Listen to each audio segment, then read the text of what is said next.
যখন কোন দলকে জাহান্নামের কাছে নিয়ে যাওয়া হবে, জাহান্নামের দ্বার রক্ষী বলবে, কেন জাহান্নামে আসলি? এই কঠিন জাহান্নামের পরিণতি সম্পর্কে কেউ কি তোমাদেরকে কিছুই শোনায় নাই? কোন সতর্ককারী কি তোমাদের কাছে আসে নাই? জাহান্নামীরা বলবে, ক্বালু বালা ক্বাদ জাআনা নাযীর, হ্যাঁ আমাদের কাছে সতর্ককারী এসেছিল। ফাকাযযাবনা ওয়া কুলনা মা নাযালাল্লাহু মিন শাই,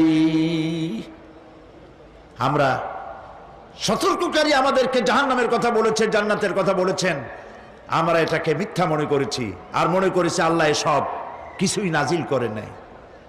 জাহান্নামীরা আফসোস করে বলবে, ওয়া ক্বালু লাউ কুন্না নাসমাউ